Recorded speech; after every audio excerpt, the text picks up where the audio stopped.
Good morning student. आइए lecture 1 में some important order of dipole moment. ठीक है ना। सिंपल सा होता है कि dipole moment is directly proportional to electronegativity difference.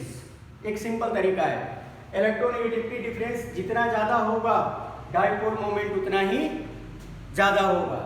लेकिन इसके साथ साथ आपको, चूंकि डाइपोल मोमेंट एक वेक्टर क्वांटिटी है, तो उसका स्ट्रक्चर खींच करके देखना होगा कि सब्ट्रैक्टिव है या डिस्ट्रक्टिव या एडिटिव है।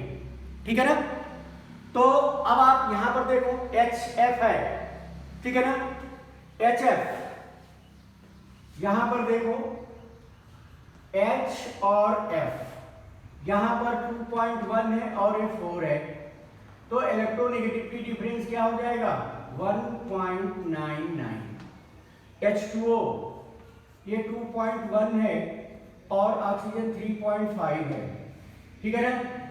तो इसका इलेक्ट्रोनेगेटिविटी डिफरेंस क्या है, ज्यादा है, तो इसमें डाइपोल मोमेंट ज्यादा होगा। 2.1 आप माइनस कर लो तो 4 हो जाएगा, ये 1.4 आ जाएगा। ठीक है ना। तो किसका आ जाएगा 1.4 ज्यादा है या 1.99? 1.99, तो इसका डाइपोल मोमेंट क्या होगा, ज्यादा होगा। इस तरह से देखो इलेक्ट्रोनेगेटिविटी डिफरेंस क्या है, बोलो 0 पॉइंट, ये देखो n का कितना है 3, हाइड्रोजन का कितना है 2.1, तो क्या हो जाएगा 0.9। NF3 में देखो कि ये 4 है और ये नाइट्रोजन का 3 है, तो इलेक्ट्रोनेगेटिविटी डिफरेंस क्या हुआ 1 हुआ। तो 0.9 और 1 में बहुत ज्यादा का डिफरेंस नहीं है, बट ये डाइपोल मोमेंट कल मैंने समझाया था एडिटिव है और ये क्या है सब्ट्रैक्टिव है, तो इसका डाइपोल मोमेंट ज्यादा होगा, सब्ट्रैक्टिव का डाइपोल मोमेंट कम होगा। अब तो इस फंडा से क्लियर हो गया होगा कि किसका डाइपोल मोमेंट ज्यादा है। अब यहां पर देखो, यहां भी इलेक्ट्रोनेगेटिविटी डिफरेंस इसका ज्यादा है, इसका कम है। ठीक है ना। ऑक्सीजन का कितना है 3.5, देखो हाइड्रोजन का तो सेम है, ऑक्सीजन का कितना इलेक्ट्रोनेगेटिविटी है बोलो 3.5। सल्फर का कितना है, ऑक्सीजन से जब भी होगा कमी होगा ना तो इलेक्ट्रोनेगेटिविटी, क्योंकि ऑक्सीजन क्या होता है इसके बाद सल्फर आता है, तो डाउन द ग्रुप इलेक्ट्रोनेगेटिविटी क्या होती है डिक्रीज होती है। जब down the group electronegativity decrease होगी तो डाइपोल मोमेंट भी क्या होगा कम होगा। अब यहां पर देखो ये चीज आपको ध्यान रखना है, बहुत अच्छी चीज है। यहां पर इलेक्ट्रोनेगेटिविटी डिफरेंस कितना है आप लोग निकाल लेना, मैं बता दिया हूं सब पहले को। इसका 3 है, इसका 2.5 है। ठीक है ना। लेकिन सारे के सारे क्या है एडिटिव हैं, सारे के सारे क्या है एडिटिव है। ये डबल डी कर लो, और ये क्या है सब्ट्रैक्टिव है, ये क्या है सब्ट्रैक्टिव है, सब्ट्रैक्टिव है। ये भी क्या है सब्ट्रैक्टिव है, लेकिन इसका ज्यादा है इसका कम है। ठीक है ना। अब आप ये देखो इस तरह से ये भी हो जाएगा, तो यहां पर देख रहे हो कि यहां पर होना चाहिए था इसका ज्यादा, लेकिन क्या हो जा रहा है सब्ट्रैक्टिव है। ठीक है ना। इसमें क्या है एक तरह से है, इसमें क्या है। दूसरा बात है कि देखो इसकी साइज क्या होती है छोटी होती है और इलेक्ट्रॉन डेंसिटी क्या होता है ज्यादा होता है, तो बॉन्ड क्या हो जाता है लंबा हो जाता है। तो ये एक्सेप्शनल केस आप मान लो, एक्सेप्शनल ये केस क्या है एक्सेप्शनल है। होना चाहिए ये इधर और ये इधर, लेकिन यहां पर क्या होता है इसकी साइज छोटी और इलेक्ट्रॉन डेंसिटी ज्यादा होने के कारण क्या हो रहा है रिपल्शन बहुत ज्यादा होगा। तो रिपल्शन जब होता है तो डाइपोल मोमेंट कम हो जाता है यहां पर। इसीलिए मैं ढेर सारा आपको लिख के दे दे रहा हूं ताकि आप याद रखना।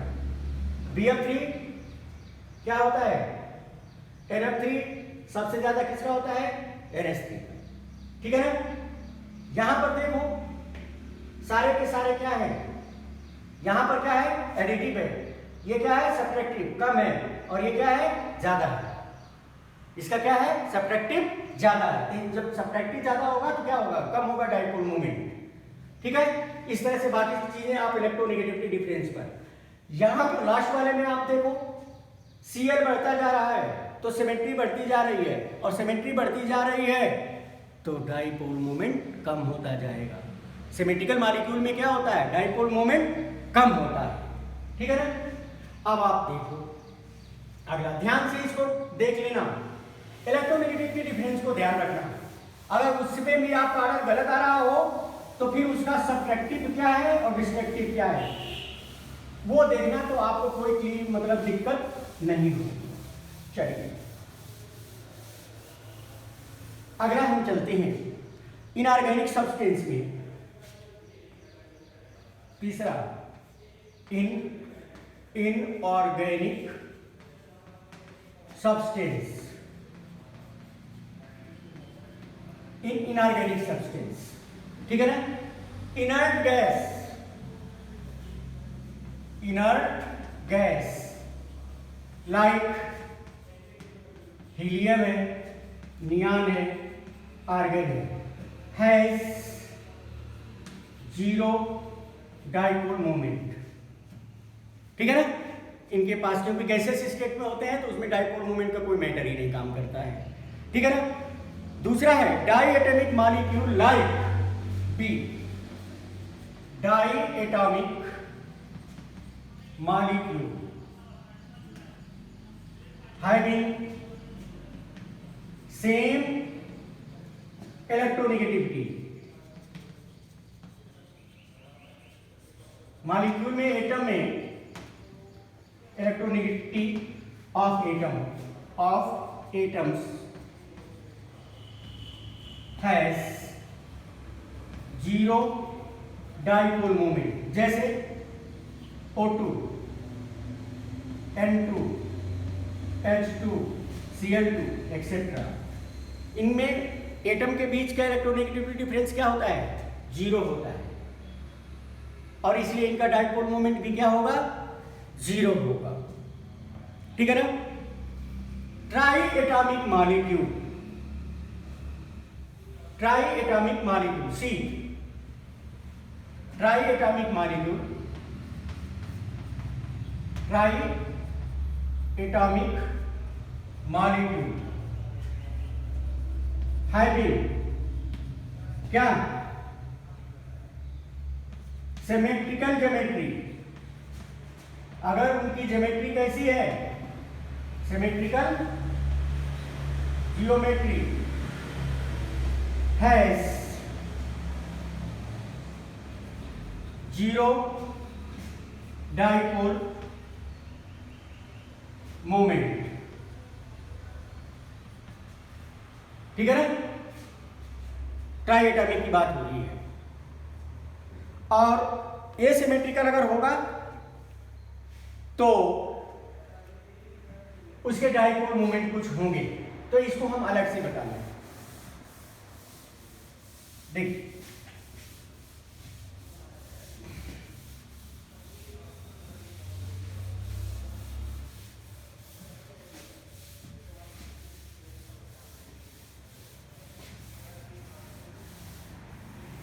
जितना आपको रिक्वायरमेंट है उससे ज्यादा हम मटेरियल दे रहे हैं, तो आप लोग कंफ्यूज मत होना, आराम से धीरे धीरे पढ़ो।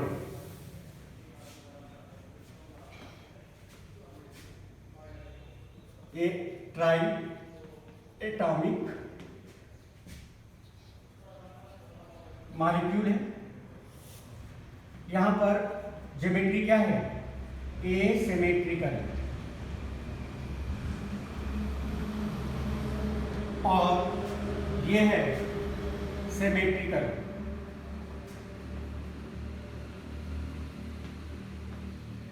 मॉलिक्यूल यहां भी लिख लो मॉलिक्यूल, ठीक है ना। देखो CO2 C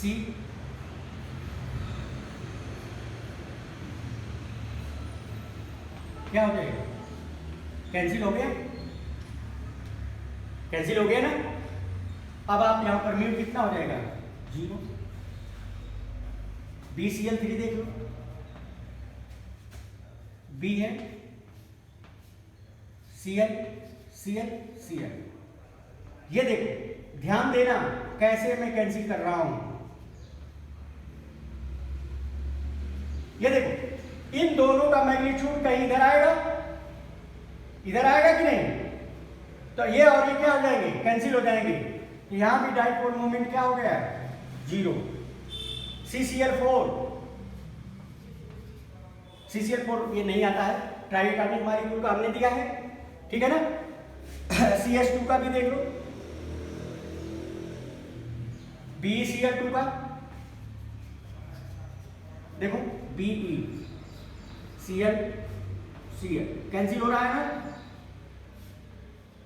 SO2 का भी हो जाएगा, नहीं CH2 का हो जाएगा, CH2 का। अब एसिमेट्रिकल देख लो, H2O, ये देखो ऑक्सीजन, ठीक है ना। अब आप यहाँ पर H, यहाँ पर H, इसका डायपोल मोमेंट किधर आया, इधर आया, इसका डायपोल मोमेंट किधर आया, इधर आया, ठीक है ना। तो इसका तो कुछ ना कुछ तो डायपोल मोमेंट होगा, कुछ ना कुछ क्या डायपोल मोमेंट होगा, जीरो तो नहीं होगा, ठीक है ना। तो अब आप ये देखो,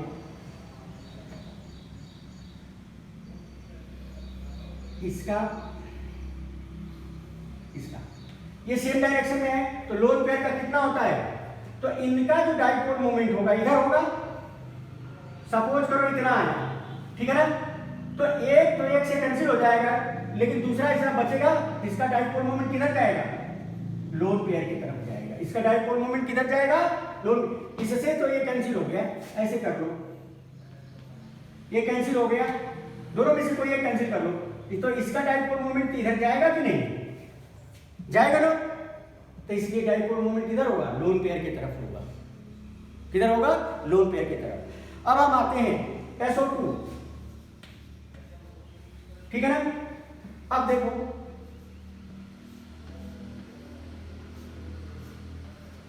इस पर एक लोन पेयर है,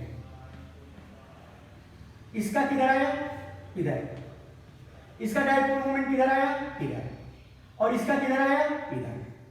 तो यहां पर दोनों का मैग्नीट्यूड कोई सेम तो होगा नहीं, ठीक है ना, दोनों का मैग्नीट्यूड तो सेम नहीं होगा। तो एक का एक से कैंसिल हो जाएगा, तो दूसरा डायपोल मोमेंट किधर होगा, ऑक्सीजन की तरफ होगा, इसका डायपोल मोमेंट किधर होगा, ऑक्सीजन की तरफ होगा। क्लियर, एक तो कैंसिल हो गया, एक बचेगा, तो इसका डायपोल मोमेंट कुछ जो कुछ भी बचेगा इसको कट के बाद वो क्या होगा, ऑक्सीजन की तरफ होगा, लोन पेयर की तरफ नहीं। दो लोन पेयर है तो लोन पेयर की तरफ है, लेकिन अगर एक लोन पेयर है तो डायपोल मोमेंट ऑक्सीजन की तरफ होगा।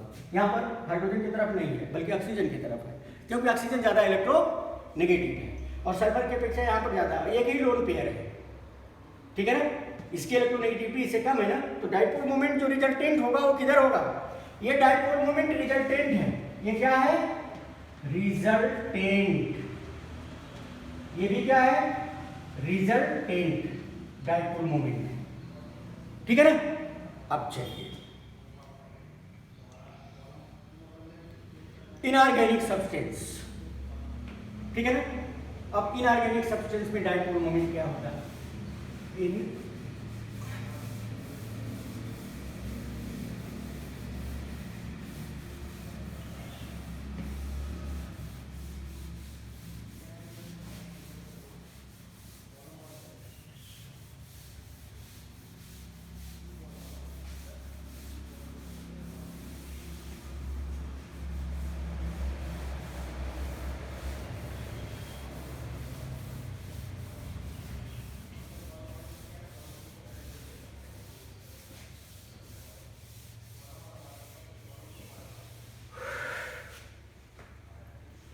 इन चौथा है ये ऑर्गेनिक सब्सटेंस, ठीक है ना। सिमेट्रिकल में क्या होगा, जीरो, एसिमेट्रिकल में क्या होगा, कुछ न कुछ डायपोल मोमेंट होगा। फॉर एग्जांपल ये कैसा है, सिमेट्रिकल है, सारा एक दूसरे से क्या होगा, कैंसिल हो जाएगा, सारा एक दूसरे से क्या होगा, कैंसिल हो जाएगा। पोलैरिटी इसका कार्बन पर होगी, कार्बन पर क्या हो जाएगा, जीरो। लेकिन अगर यहीं पर कर दिया जाए, यहां पर डायपोल मोमेंट क्या है, जीरो है, लेकिन यहां पर डायपोल मोमेंट जीरो नहीं है, कोई वैल्यू की बात नहीं है। आपके बुक में अगर वैल्यू दिया है तो कोई मतलब नहीं है उसका, कितना आप याद रखोगे, बस एक जीरो होगा, एक नॉन जीरो होगा, ये नॉन पोलर होगा, ये पोलर होगा। अब ये देखो, ये इधर आया, ये इधर आया, ये इधर आया, तो देखो, और ये इधर आया, ठीक है ना, इलेक्ट्रोनेगेटिविटी देखेंगे तो ये और ये तो कैंसिल हो गया, और ये ऐड हो गया, तो डाइपोल मोमेंट किधर गया, ये रिजल्टेंट Cl की तरफ गया, ये क्या हुआ, रिजल्टेंट, इसका कोई ना कोई डाइपोल मोमेंट है। क्लियर। इसी तरह से आप बेंजीन देख लो, ठीक है ना, ये क्या हो गया, बेंजीन देख लो, ठीक है। तो यहां पर आप देखो सारे हाइड्रोजन सिमेट्रिकल हैं, सेम प्लेन में हैं,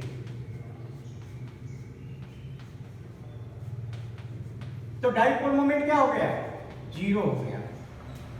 लेकिन अगर यही कर दिया जाए, ये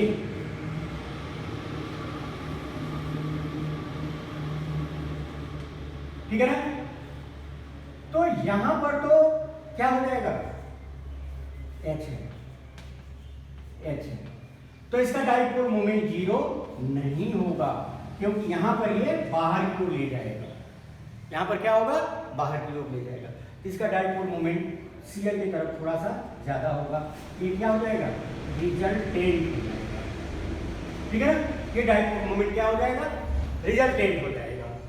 अब देखिए यहां पर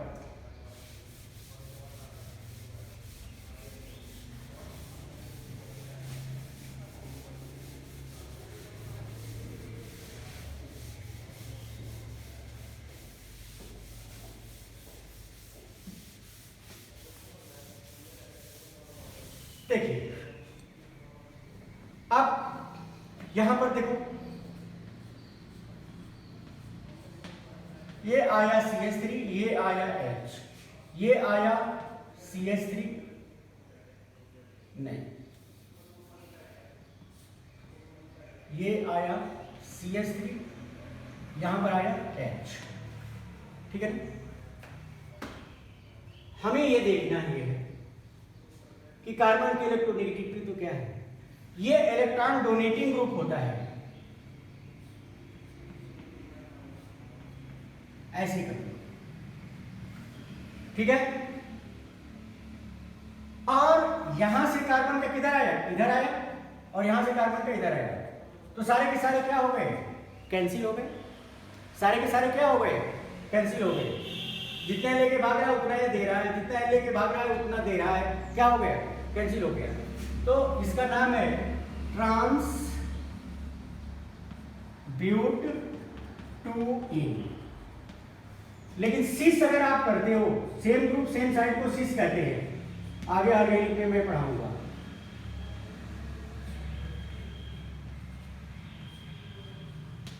ठीक है। अब आप ये देखो, ये जब इधर को देगा, ये इधर को देगा, तो इसका मैग्नीट्यूड कहीं इधर आएगा, ये क्या हुआ, रिजल्टेंट, ये क्या हुआ, रिजल्टेंट हुआ, इसका डाइपोल मोमेंट क्या हुआ, 0 हुआ, लेकिन इसका डाइपोल मोमेंट 0 नहीं है, ठीक है ना।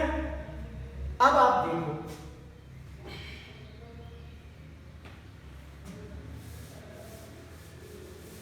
अगला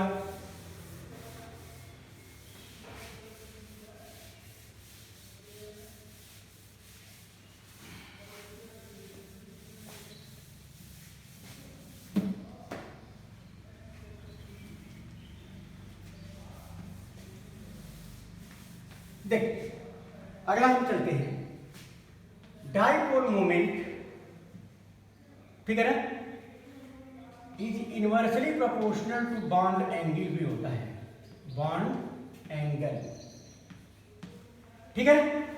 अब बहुत अच्छा एग्जाम्पल मैं आपको बता रहा हूं,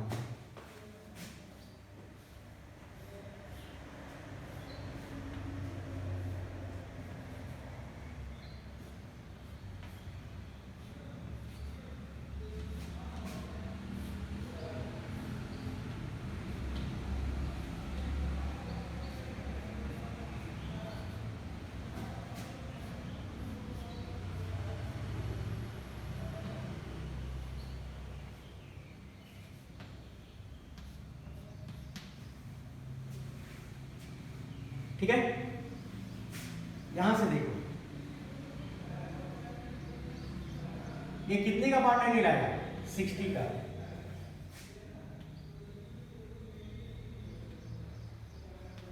ये कितने का बॉन्ड एंगल आया? 120। यहां बॉन्ड एंगल कितना आया? 180। बॉन्ड एंगल ज्यादा होगा तो डाइपोल मोमेंट कम होगा। ये इधर लिया, ठीक है, ये इधर लिया, तो इसका रिजल्टेंट कहीं इधर होगा, सबसे ज्यादा होगा।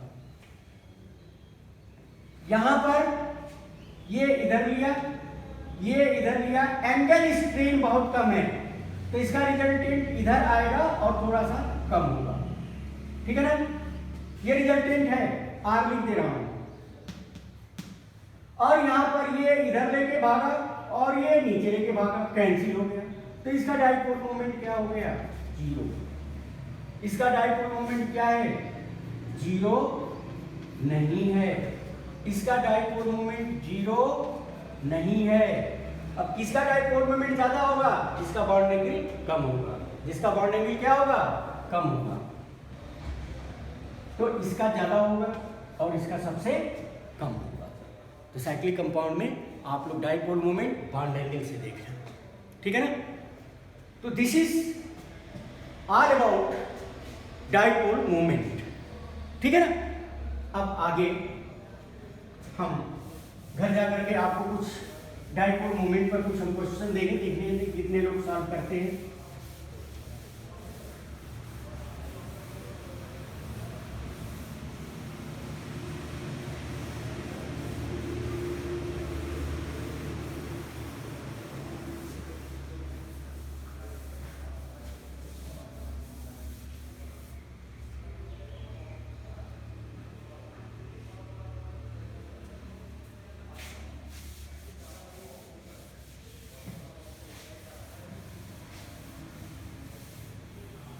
अगला बड़ा इंटरेस्टिंग टॉपिक है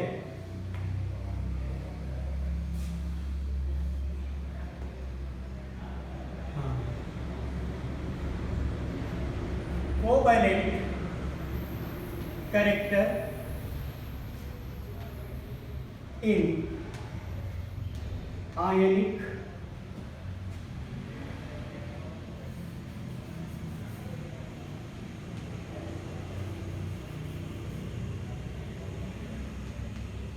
compound.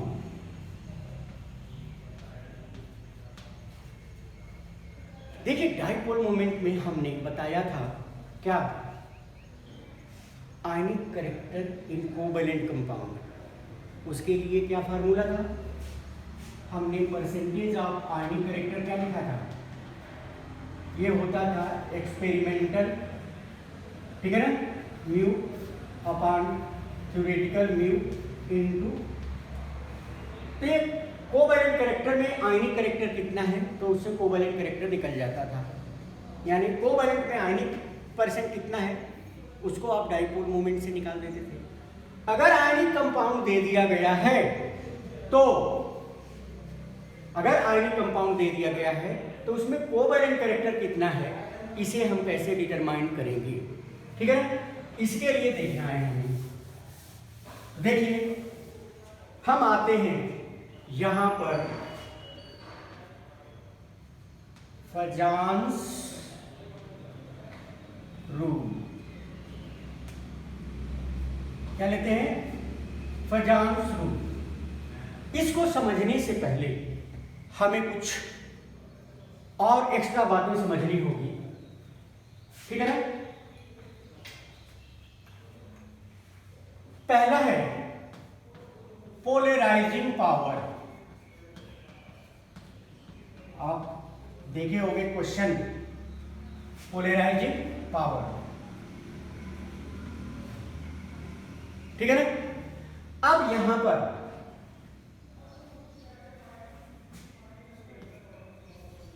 Capacity of cation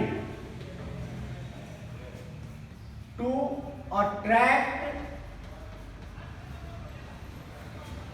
electron cloud of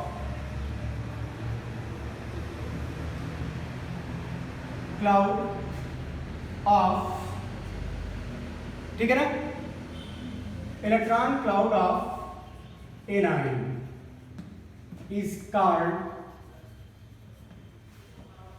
polarising power. Polarising power बहुत आराम से समझना, बहुत इंपॉर्टेंट चीज है। आप किसी बुक में पढ़ोगे पहले जल्दी मिलेगा नहीं, और मिलेगा तो इतना कॉम्प्लेक्स दिया होगा दिमाग हिल जाएगा आपका। इसलिए बहुत हमने इसको, ठीक है ना, फिल्टर करके हमने यहाँ पर आपको बता रहे हैं। ये पूरी तरह से फिल्टर है, इससे ज्यादा आपको जानकारी की जरूरत नहीं है। अब आप बताओ, ठीक है ना, higher the polarising power higher is the covalent character. जितना ज्यादा पोलराइजिंग पावर होगा, ठीक है ना, उतना ही ज्यादा क्या होगा, बोलो, पोलराइजिंग पावर कोवेलेंट कैरेक्टर होगा। हायर इज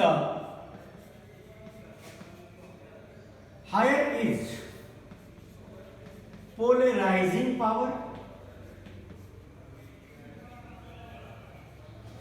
ठीक है,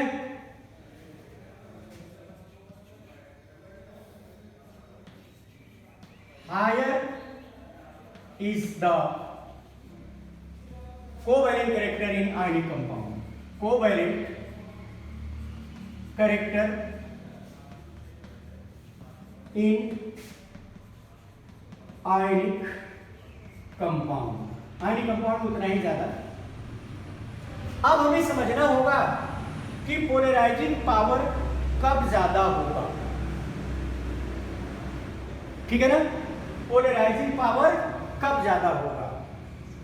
पहले इसको समझ लो, इसको क्या होता है पोलराइजिंग पावर, ये मैंने बता दिया। अब कब ज्यादा होता है कब कम होता है इसके बारे में देखो, ठीक है ना, इसके बारे में देखो। ये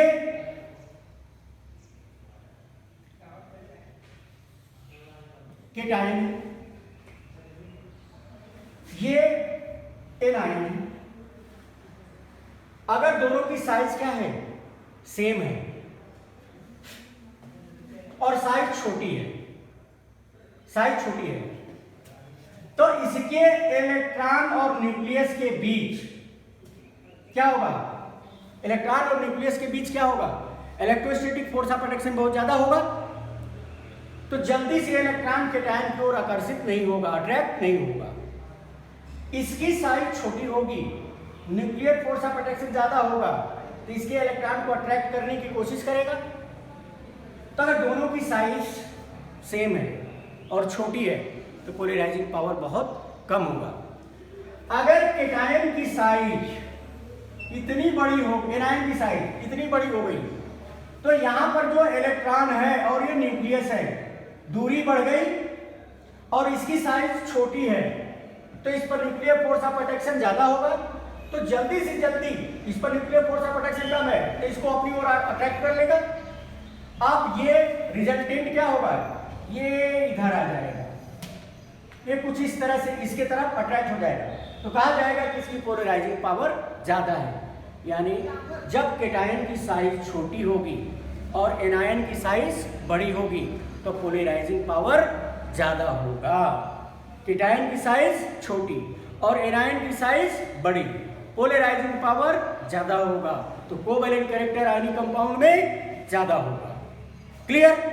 देखिए अब हम कंसेप्ट लिखते हैं, कंसेप्ट लिखते हैं, ठीक है ना। Smaller the size of cation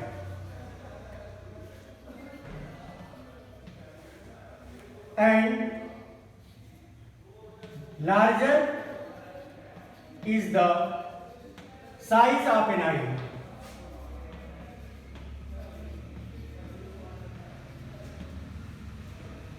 ठीक है ना।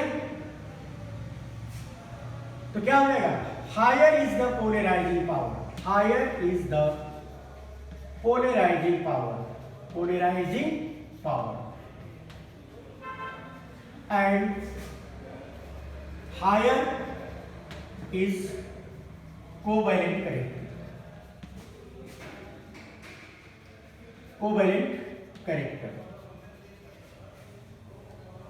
Higher is the covalent character हो जाएगा, ठीक है ना।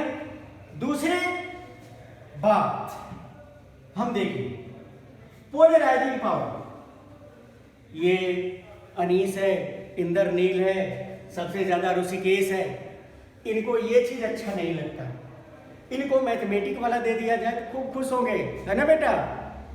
चलिए तो वो भी दे देता हूं। Polarising power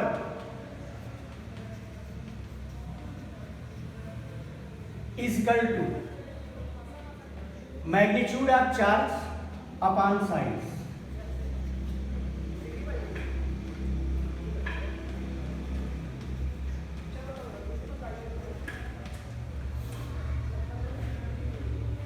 size of cation, cation पर कितना चार्ज है और साइज क्या है।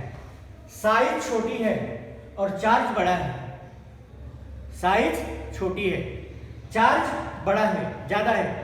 पॉजिटिव चार्ज,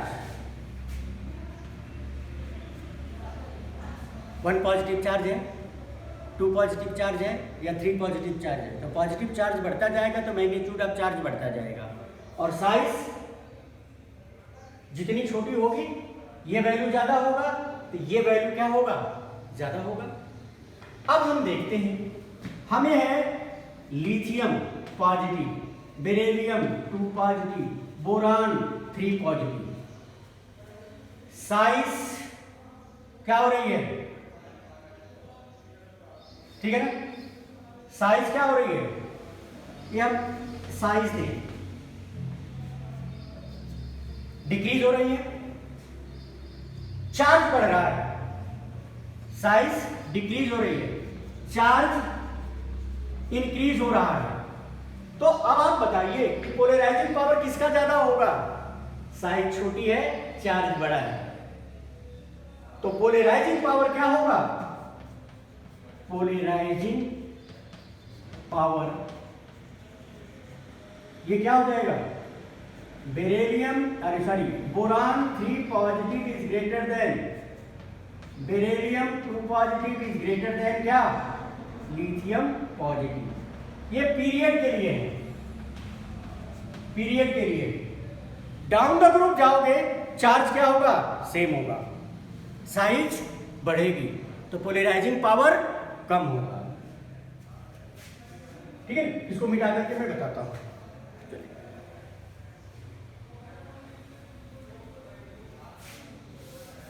ये हमेशा ये सारी चीजें किसके लिए हैं, फॉर पीरियड के लिए है, किसी पीरियड में, ठीक है ना। अब डाउन द ग्रुप हम चले,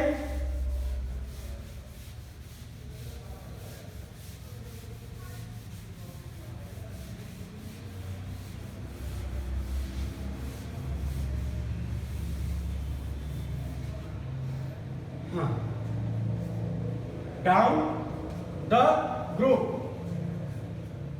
चार्ज क्या होगा, सेम होगा, साइज इंक्रीज होगी, पोलराइजिंग पावर क्या होगा, फार्मूला लगा लो, डिक्रीज होगा, पोलराइजिंग पावर क्या होगा, डिक्रीज होगा। जैसे lithium positive, Na positive, K positive, ठीक है, Rb पॉजिटिव, ठीक, Cs पॉजिटिव, पोलराइजिंग पावर किसका होगा, इसका सबसे ज्यादा होगा, साइज छोटी है तो पोलराइजिंग पावर ज्यादा होगा, चार्ज बाई साइज आप करोगे तो क्या हो जाएगा, पोलराइजिंग पावर ज्यादा होगा, ठीक है। तो यहां पर आप देखो, ठीक है ना, डिक्रीजिंग पोलराइजिंग पावर,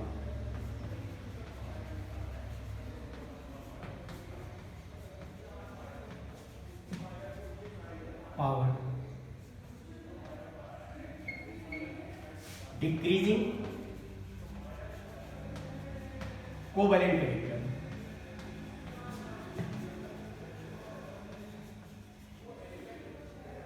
बेटा आज आप लोग इसको कायदे से पढ़ लेना, पोलराइजिंग पावर क्या होता है, कमांड कर लो। इसके बाद मैं बताऊंगा पोलराइजेबिलिटी, तब फजान फ्यूल का पूरा लिखवाऊंगा। तो अभी अगर पोलराइजेबिलिटी पढ़ा दूंगा तो पोलराइजिंग पावर कंफ्यूज हो जाओगे, एक दूसरे से कनेक्टेड है। अब हम एनायन पर लेकर के चलेंगे। थोड़ा सा बता दो पोलराइजेबिलिटी क्या होती है। एनायन की कैपेसिटी होती है कि कितना जल्दी केटायन की ओर अट्रैक्ट हो जाए, यानी दोनों तरफ आग लगी है, केटायन चाहता है एनायन को कैप्चर कर ले, एनायन भी चाहता है जल्दी से मैं कैप्चर हो जाऊं। ठीक, वो पोलराइजेबिलिटी है। उसका कंसेप्ट हम नेक्स्ट लेक्चर में बताएंगे, नहीं तो इसमें आप कंफ्यूज हो जाओगे। ठीक है, थैंक यू। होप ये क्लास में इंटरेस्ट आएगा आपको।